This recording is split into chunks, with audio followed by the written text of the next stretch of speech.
నమస్తే can media ప్రేక్షకులకు స్వాగతం. నేను మీ అబ్బాయి నాయుడు. ఈరోజు మనం ఈ వీడియోలో చర్చించుకునే అంశం ఏంటంటే, ఇప్పుడు ఏర్పడిన తెలుగుదేశం ప్రభుత్వానికి, ఆంధ్రప్రదేశ్ ప్రజలకు, చంద్రబాబు నాయుడు గారి కుటుంబానికి, నందమూరి నారా వారసులందరికీ కూడా ఒక ప్రత్యేకమైనదిగా చెప్పుకోవచ్చు. ఎందుకంటే చంద్రబాబు నాయుడు గారికి ముఖ్యమంత్రి పదవి కొత్త కాకపోవచ్చు, కానీ నందమూరి కుటుంబానికి తెలుగుదేశం ముఖ్యమంత్రి పదవి కొత్త కాకపోవచ్చు, అధికారం కొత్త కాకపోవచ్చు, ప్రజలకి చంద్రబాబు నాయుడు గారిని ముఖ్యమంత్రిగా చూడటం కొత్త కాకపోవచ్చు. కానీ మొన్న 12వ తేదీ జరిగిన చంద్రబాబు నాయుడు గారి ప్రమాణ స్వీకారోత్సవము ఆంధ్రప్రదేశ్ రాష్ట్రానికి, ఆంధ్రప్రదేశ్ ప్రజలకు, చంద్రబాబు నాయుడు గారికి, పవన్ కళ్యాణ్ గారికి, నందమూరి కుటుంబానికి, నారావారి కుటుంబానికి అందరికీ కూడా ఒక ప్రత్యేకమైనదిగా చెప్పుకోవచ్చు. ఎందుకంటే ఈ ప్రమాణ స్వీకార మహోత్సవం అనేది అట్టహాసంగా జరిగినప్పటికీ ఒక ఉద్విగ్న పరిస్థితులలో, ఒక భావోద్వేగ పరిస్థితులలో జరిగిందని చెప్పుకోవచ్చు. ప్రజలలో ఆనంద బాష్పాలనే కన్నీటిగా కార్చి ఈ యొక్క ప్రమాణ స్వీకార మహోత్సవాన్ని దిగ్విజయం చేసినారని చెప్పుకోవచ్చు. ఎందుకంటే ప్రమాణ స్వీకార కార్యక్రమానికి నేను వెళ్ళాను, నేను చూశాను. చుట్టుపక్కల రైతులు కానీ, లేడీస్ కానీ, ముసలవాళ్ళు, దాదాపు 50-60 సంవత్సరాలు ఉండేవాళ్ళు కూడా ఎండని లెక్క చేయకుండా, అక్కడ ఉండే ఇబ్బందులను లెక్క చేయకుండా అందరూ కూడా ప్రమాణ స్వీకారోత్సవానికి రావటం జరిగింది. ఎందుకంటే అంత ఆనందోత్సవాల మధ్య, అంత ఉద్విగ్న పరిస్థితుల మధ్య జరిగిందని చెప్పుకోవచ్చు ప్రమాణ స్వీకారోత్సవాన్ని. చంద్రబాబు నాయుడు గారు కూడా ప్రమాణ స్వీకారం చేసేటప్పుడు ఒక రకమైన భావోద్వేగానికి గురయ్యాడు. ఎందుకంటే చంద్రబాబు నాయుడు గారికి ఇది 4వసారి ముఖ్యమంత్రిగా ప్రమాణ స్వీకారం చేయటం. కానీ ఇంతకుముందు ఎప్పుడూ కూడా ఇటువంటి పరిస్థితి లేదు, ఎప్పుడూ కూడా ఇటువంటి క్షణాలని చంద్రబాబు నాయుడు గారు అనుభవించలేదు. ఎందుకంటే అన్ని రకాల భావాలు, బాధతో కావచ్చు, ఆనందంతో కావచ్చు, ఒక సమస్యని, ఒక ఎవరెస్ట్ శిఖరాన్ని అధిరోహించినటువంటి ఆనందాన్ని చంద్రబాబు నాయుడు గారు పొందారు. అటువంటి పరిస్థితులను నారా భువనేశ్వరి కావచ్చు, నందమూరి కుటుంబంలోని మిగిలిన సభ్యులు కావచ్చు, పవన్ కళ్యాణ్ గారు కావచ్చు, చిరంజీవి గారు కావచ్చు, అక్కడ ఉన్న వాళ్ళు అందరూ కూడా అటువంటి ఆనంద సమయాన్ని, ఉద్విగ్నభరిత వాతావరణాన్ని, భావోద్వేగ ఆవేశాలను, భావాలను అన్నీ అనుభవించినారని చెప్పుకోవచ్చు. ఎందుకంటే 2019 జరిగిన సాధారణ ఎన్నికల్లో మన రాష్ట్రానికి జగన్మోహన్ రెడ్డి గారు ముఖ్యమంత్రి అయిన తర్వాత మన రాష్ట్రంలో వాతావరణ పరిస్థితులు, సామాజిక పరిస్థితులు అన్నీ మారిపోయాయి. ఎందుకంటే అంతకుముందు జగన్మోహన్ రెడ్డి గారి ఉన్న పరిస్థితులు కావచ్చు, అతని ఆలోచన సరళ కావచ్చు, ఏది ఏమైనా కావచ్చు, ఒక రకమైన కక్ష సాధింపు చర్యలతో ముఖ్యమంత్రి యొక్క పరిపాలన స్టార్ట్ చేసినాడని చెప్పుకోవచ్చు. పరిపాలన మొత్తాన్ని గాలి కొదిలేసి కక్ష సాధింపే దినచర్యగా సమూలంగా కొన్ని వర్గాలను నిర్మించాలి, కొన్ని పార్టీలను సమూలంగా నిర్మూలించాలి అనే ఉద్దేశంతో మన ఆంధ్రప్రదేశ్ రాష్ట్రంలో ప్రజా పరిపాలనను పక్కన పెట్టేసి మేనిఫెస్టోలో ప్రకటించిన కొన్ని సంక్షేమ పథకాలను ఇస్తూ పరిపాలన కొనసాగించడం జరిగింది. ఓ పక్క కక్ష సాధింపు చర్యలు, ఇంకొక పక్క కేసులు, ఒక పక్క దాడులు,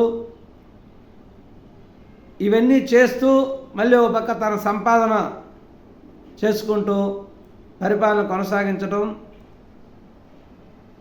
ఆంధ్రప్రదేశ్ రాష్ట్ర అభివృద్ధిని గాలి కొదిలేసి పూర్తిగా కక్ష సాధింపు చర్యలు చేపట్టడం జరిగింది. ఆంధ్రప్రదేశ్ రాష్ట్రం సమైక్య ఆంధ్రప్రదేశ్ నుంచి విడిపోయిన తర్వాత, కొత్తగా ఏర్పడిన తర్వాత చంద్రబాబు నాయుడు ఒక వినూత్న కార్యక్రమాన్ని ప్రవేశపెట్టి భూ సమీకరణ అనే విధానం ద్వారా రైతులను ఒప్పించి ఆంధ్రప్రదేశ్ రాష్ట్ర రాజధాని మధ్యలో ఉండాలనే ఉద్దేశంతో దానికి అమరావతి అని పేరు పెట్టి విజయవాడ గుంటూరు మధ్యన రైతులను ఒప్పించి 33,000 ఎకరాల భూములను సమీకరించడం జరిగింది. చంద్రబాబు నాయుడుకు ఇంతకుముందు ఉన్నటువంటి ఎక్స్పీరియన్స్ కావచ్చు, హైదరాబాద్ను డెవలప్ చేసినటువంటి విధానం కావచ్చు నచ్చి ప్రజలు ఉచితంగా 33 ఎకరాలని 29 గ్రామాల ప్రజలు ఇవ్వడం జరిగింది. అప్పుడు అసెంబ్లీలో జగన్మోహన్ రెడ్డి గారు రాష్ట్ర రాజధానిగా అమరావతిని ఒప్పుకొని 33,000 ఎకరాలు రైతులు ఇచ్చినందుకు వాళ్ళని అభినందించి ఇవన్నిటికీ ఒప్పుకోవడం జరిగింది. ఎప్పుడైతే 2019 ఎలక్షన్ల తర్వాత జగన్మోహన్ రెడ్డి గారు ముఖ్యమంత్రి అయ్యాడో అప్పుడు రాష్ట్రానికి ఒక రాజధాని కాదు 3 రాజధానులు కావాలని చెప్పి, ఎందుకంటే అమరావతి రాజధాని మీద ఒక కక్ష ఏర్పరచుకున్నాడు.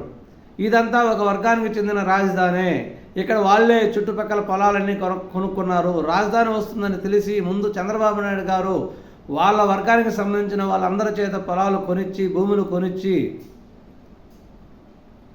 ఒక రకమైన కుంభకోణానికి పాల్పడ్డాడు అనే ఒక భావన ఏర్పడి ఆంధ్రప్రదేశ్ రాష్ట్రం ఇక్కడ రాజధాని ఉండకూడదు, దాన్ని ఎలాగైనా చెడిపోయాలనే ఉద్దేశంతో రాష్ట్రానికి 3 రాజధానులు ఉండాలని చెప్పి విజయవాడ కర్నూలు అమరావతి 3 రాజధానులు ఉండాలనే ఉద్దేశంతో ఈ విచ్ఛిన్నకర కార్యక్రమాన్ని మొదలుపెట్టడం జరిగింది.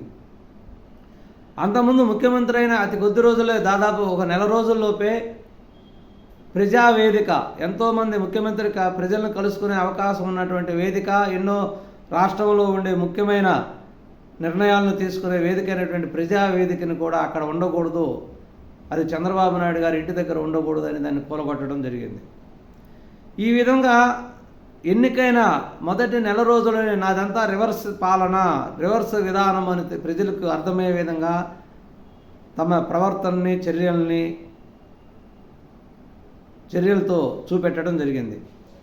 ఇది ఒకవైపు రాష్ట్ర రాజధానిని విచ్ఛిన్నం చేయటమే కాకుండా వ్యక్తిగతంగా చంద్రబాబు నాయుడు గారిని టార్గెట్ చేసి చంద్రబాబు నాయుడు గారి మీద అంతకుముందు తీసుకున్న నిర్ణయాలలో అనేక కేసులు మోపుతూ ఉన్నవి లేనివి అధికారులను బెదిరించి సాక్ష్యాలను చెప్పించి అనేక కేసులు మోపి చంద్రబాబు నాయుడు గారి యొక్క కుటుంబ సభ్యుల్ని విమర్శించి, నారా భువనేశ్వర్ గారిని వ్యక్తిగతంగా విమర్శించి, లోకేష్ బాబు గారిని విమర్శించి ఈ విధంగా అనేక రకాలుగా హింసించడం జరిగింది. చివరికి కేసు పెట్టి దాదాపు 53 రోజులు అరెస్ట్ చేసి జైల్లో పెట్టడం జరిగింది చంద్రబాబు నాయుడు గారిని. ఇది ఒకవైపు. అదేవిధంగా పవన్ కళ్యాణ్ గారిని కూడా రాష్ట్రంలోకి తిరగనీయకుండా అనేక రకాల ఆంక్షలు విధిస్తూ అనేక రకాలుగా ఇబ్బందులు పెట్టడం జరిగింది. సినీ ఫీల్డ్లో ఉన్నటువంటి మెగాస్టార్ చిరంజీవి లాంటి వాళ్ళను కూడా ఇంటికి పిలిచి అవమానించి పంపించడం, ఎటువంటి విలువ లేకుండా మాట్లాడటం, ఇటువంటి చర్యలను చేయడం జరిగింది. చంద్రబాబు నాయుడు గారు వ్యక్తిగతంగా అతను టార్గెట్ చేసినా కూడా బాధపడలేదు, కానీ అమరావతిని టార్గెట్ చేయటం, అమరావతిని విచ్ఛిన్నకరం చేయటం అనే ఒక విధానం వల్ల చంద్రబాబు నాయుడు గారు చాలా సఫర్ అయ్యారు, చాలా ఆలోచనలో పడిపోయారు. ఎందుకంటే నన్ను నమ్మి రైతులు వాళ్ళకు ఉన్నటువంటి బంగారు పండించేటటువంటి భూముల్ని నన్ను నమ్మి రాష్ట్రానికి ఇచ్చారు. దీన్ని మనం చివరి వరకు కట్టి దీని యొక్క ఉద్దేశాన్ని నెరవేర్చకపోతే రైతులకు నేను అన్యాయం చేసినోడిని అవుతాను. ఇన్ని రోజులు నేను ఇన్ని మంచి పనులు చేసి ఇప్పుడు నేను ఇది కానీ చేయలేకపోతే నాకు అది చాలా బాధాకరమైన విషయము, మనసు ప్రశాంతత ఉండదు అని వ్యక్తిగతంగా అనేక హింసలకు గురి చేసిన, అనేక బాధలకు గురి చేసిన, అనేక అవమానాలకు గురి చేసిన వాటన్నింటినీ ఓర్చుకొని ఎలాగైనా తిరిగి మనం అధికారంలోకి రావాలి, మళ్ళీ తిరిగి అమరావతి రాజధానిని నిలబెట్టాలి, మనం ఏవైతే మనల్ని నమ్మి రైతులు ఏ ఉద్దేశానికైతే పొలాలను ఇచ్చారో ఆ ఉద్దేశం ప్రకారం మనం మళ్ళీ ఆంధ్రప్రదేశ్ రాష్ట్రాన్ని డెవలప్ చేయాలనే ఉద్దేశంతో ఈ అవమానాలని, ఆంక్షల్ని అన్నీ ఎదురొడ్డి పోరాడుతూ వ్యక్తిగతంగా ఇంట్లో లేడీస్ని, ఆడవాళ్ళని విమర్శించినా కూడా అన్నిటినీ భరిస్తూ వాళ్ళే సమాధానం చెప్పుకుంటూ ప్రజలకు సమాధానం చెప్తూ అసెంబ్లీలో చంద్రబాబు నాయుడు గారిని అదే సామాజిక వర్గానికి చెందినటువంటి వ్యక్తుల చేత వ్యక్తిగతంగా తిట్టించి నానాక విధాలుగా అవమానపరిచినప్పటికీ అవన్నీ ఎదుర్కొని లాస్ట్కి సహించలేక అసెంబ్లీలోనే బరస్ట్ అయ్యి నేను గెలిచి మళ్ళీ ముఖ్యమంత్రి హోదాలోనే అసెంబ్లీలో అడుగు పెడతాను, అప్పుడు దాకా నేను అసెంబ్లీకి రాను అనే ఒక శపథం చేసి ఆ రోజు నుంచి ఇప్పటి వరకు కూడా అసెంబ్లీలో అడుగు పెట్టకుండా తిరిగి ముఖ్యమంత్రిగానే అడుగు పెడతాను అనే ఒక శపథాన్ని ప్రజలకు వివరించి నేను చేసిన శపథాన్ని, నేను తీసుకున్న నిర్ణయాన్ని మీరు గౌరవించండి అని అడిగి జగన్మోహన్ రెడ్డి యొక్క వైఫల్యాలన్నింటినీ కూడా ప్రజలకు వివరిస్తూ రేయింబగుళ్ళు కష్టపడి పవన్ కళ్యాణ్ కూడా ఒప్పించి, పవన్ కళ్యాణ్ ఇద్దరు కలిసి బీజేపీని కూడా ఒప్పించి ఎన్డీఏ కూటమిగా ఏర్పడి ఈ ఎలక్షన్లకు పోవడం జరిగింది. ఇన్ని భావోద్వేగాలు, ఇన్ని పరిణామాల మధ్య, ఇన్ని అవమానాల మధ్య ఒక పక్క కార్యకర్తల్ని కూడా హింసిస్తూ, ఎక్కడైనా కార్యకర్తలని తెలుగుదేశం పార్టీ కార్యకర్తలని కొట్టినప్పుడు వాళ్ళు పోలీస్ స్టేషన్కి పోతే తిరిగి వాళ్ళ మీదనే కేసు పెట్టేవాళ్ళు. ఎందుకంటే వ్యవస్థలు ఏమీ కూడా తెలుగుదేశం పార్టీకి సహకరించాల. ఒక పోలీస్ వ్యవస్థ కావచ్చు, ఐఏఎస్ ఐపీఎస్ వ్యవస్థలు కావచ్చు, అన్ని వ్యవస్థలు కూడా అతనికి అనుకూలంగా, ఐఏఎస్ ఐపీఎస్లు కూడా పూర్తిగా జగన్మోహన్ రెడ్డికి దాసోహమయ్యారు. ఎందుకంటే వాళ్ళ ఉద్దేశంలో తిరిగి మళ్ళీ కూడా జగన్మోహన్ రెడ్డి వస్తారనే ఉద్దేశం. ఈ విధంగా ఆంధ్రప్రదేశ్ రాష్ట్రాన్ని దాదాపు 25-30 సంవత్సరాల పాటు తిరోగమన చర్యకు గురి చేయడం జరిగింది. భారతదేశంలోనూ అత్యంత వేగంగా అభివృద్ధి చెందుతున్న రాష్ట్రాలలో ఒకటైనటువంటి ఆంధ్రప్రదేశ్ రాష్ట్రాన్ని దాదాపు 14-15 స్థానానికి దిగదార్చడం జరిగింది జగన్మోహన్ రెడ్డి గారు. కానీ జగన్మోహన్ రెడ్డి గారు ఈ విధంగా నేను ప్రతిపక్షాలను హింసించి, భయపెట్టి, దౌర్జన్యాలు చేసి సాధారణ ప్రజలకు సంక్షేమ పథకాలు ఇవ్వటం వల్ల వీటి ద్వారానే నేను మళ్ళీ తిరిగి గెలుపొందుతాను, అభివృద్ధి అవసరం లేదు, ప్రజలకు అభివృద్ధి అవసరం లేదు, వాళ్ళకి చిల్లరిస్తే చాలు అనే ఉద్దేశం జగన్మోహన్ రెడ్డి గారిది. ప్రజలు కూడా దాన్ని అర్థం చేసుకొని మాకు సంక్షేమ పథకాలతో పాటుగా కూడా అభివృద్ధి కావాలి, అభివృద్ధి జరిగినప్పుడే రేపు మా పిల్లలకి అందరికీ కూడా ఉద్యోగాలు వస్తాయి అనే ఉద్దేశంతో జగన్మోహన్ రెడ్డి గారి యొక్క విధ్వంసకర చర్యల్ని, శాడిజాన్ని, సైకోయిజాన్ని అన్నిటినీ అర్థం చేసుకొని ఈ 2024 ఎలక్షన్లో ఎప్పుడూ లేనంత విధంగా ప్రతిపక్ష హోదా కూడా లేకుండా ఓడించడం జరిగింది. అసలు అందరికీ ఆశ్చర్యం వేసింది, ఇంత ఆక్రోశం ప్రజల్లో ఎక్కడ ఉంది? నేను సంక్షేమ పథకాలు ఇస్తుంటే అంతా తీసుకున్నారు కదా, ఇంటెలిజెన్స్ కానీ అనేక సర్వే సంస్థలు కానీ ఆశ్చర్యపోయినాయి. ఎందువల్లంటే ఎక్కడా కూడా జగన్మోహన్ రెడ్డి గారు ఓడిపోతున్నాడు అనేది పెద్దగా ఇంటెలిజెన్సీ సంస్థలు గుర్తించలేకపోయారు. అంటే ఒక భయం, అంటే మేము మళ్ళీ జగన్మోహన్ రెడ్డికి ఓటేయమని తెలిస్తే మళ్ళీ మా సంక్షేమ పథకాలు, మా పింఛను, మా ఇల్లు అన్నీ ఆగిపోతాయనే ఉద్దేశంతో ఒక పక్క సంక్షేమ పథకాలు ఇస్తూ కూడా ప్రజలను అనేక రకాలుగా నష్టపడటం జరిగింది. కరెంటు బిల్లులు పెంచడం అయితేమి, వాళ్ళకు వచ్చినటువంటి టిట్కో కాలనీలు వాళ్ళకి ఇవ్వకుండా దాదాపు 5 సంవత్సరాలు అద్దె ఇళ్లలో ఉండేటట్టే వాళ్ళని చేయడం జరిగింది. అంటే ఈ 5 సంవత్సరాలు వాళ్ళకి అద్దె నష్టపోయిందనేది వాళ్ళు గుర్తించడం లేటుగా గుర్తించారు. అంటే నేను మీకు డబ్బులు ఇస్తున్నా కదా, తర్వాత డబ్బులు ఇచ్చింది ఒకటే సరిపోద్దా? ఒక పక్క కరెంటు బిల్లు పెంపుడు, నిత్యావసర వస్తువులు పెంపుడు, ఛార్జీలు పెంపుడు, ఇవన్నీ కూడా ఒకదాని ఒకటి పెంచుకుంటూ నా విధ్వంసకర చర్యలు గురి చేస్తూ ఆంధ్రప్రదేశ్ రాష్ట్రాన్ని సర్వనాశనం చేయడం జరిగింది. దీన్ని తిరిగి చంద్రబాబు నాయుడు గారు ఒక్కడే గాడిని పెట్టగలుగుతారు, చంద్రబాబు నాయుడు గారు ఒక్కడే దిక్కు ఆంధ్రప్రదేశ్ అభివృద్ధికి అనే ఉద్దేశంతో ప్రజలందరూ మూకుమ్మడిగా వాళ్ళే ఒకరికొకరు మాట్లాడుకున్నట్టు విజృంభించి ఓట్లేసి జగన్మోహన్ రెడ్డి గారిని ఇంటికి పంపించడం జరిగింది. అందుకనే చంద్రబాబు నాయుడు గారికి కానీ, వాళ్ళ ఫ్యామిలీకి కానీ, నందమూరి ఫ్యామిలీకి కానీ, పవన్ కళ్యాణ్ కానీ, రాష్ట్ర ప్రజలకు కూడా ఇది ప్రత్యేకమైన దినం, జూన్ 12, 2024.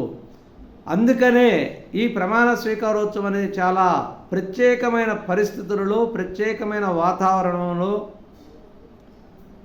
ఆనంద బాష్పాల మధ్య జరిగిందని చెప్పుకోవచ్చు. స్పష్టంగా అందరి ముఖాలలో కూడా ఆ భావన కనిపించింది. ప్రత్యేకించి చంద్రబాబు నాయుడు గారు అయితే నేను ఈరోజే కొత్తగా నూతనంగా ముఖ్యమంత్రిగా ప్రమాణ స్వీకారం చేస్తున్నాను అనే ఒక భావనలో ఉన్నాడని చెప్పుకోవచ్చు. ఎందుకంటే అతను దాదాపు 4వసారి ముఖ్యమంత్రిగా ప్రమాణ స్వీకారం చేయటం, కానీ నేను 4వసారి ప్రమాణ స్వీకారం చేస్తున్నాను అనే భావనలో లేడు. కొత్తగా నేను ముఖ్యమంత్రిగా ప్రమాణ స్వీకారం చేస్తున్నాను, ఒక దిగ్విజయమైన విజయాన్ని నేను సాధించాము అనే ఉద్దేశంతో పవన్ కళ్యాణ్ గారు అయితే కావచ్చు, మిగిలిన మంత్రివర్గం అయితే కావచ్చు, ఎందుకంటే అందరూ కూడా ఏదో ఒక సందర్భంలో వైఎస్ జగన్మోహన్ రెడ్డి గారి యొక్క బారిన పడ్డ వాళ్ళే, అతని యొక్క ఆకృత్యాలను ఎదుర్కొన్న వాళ్ళే, అతని యొక్క శాడిజానికి బలైన వాళ్ళని చెప్పుకోవచ్చు. నమస్కారం.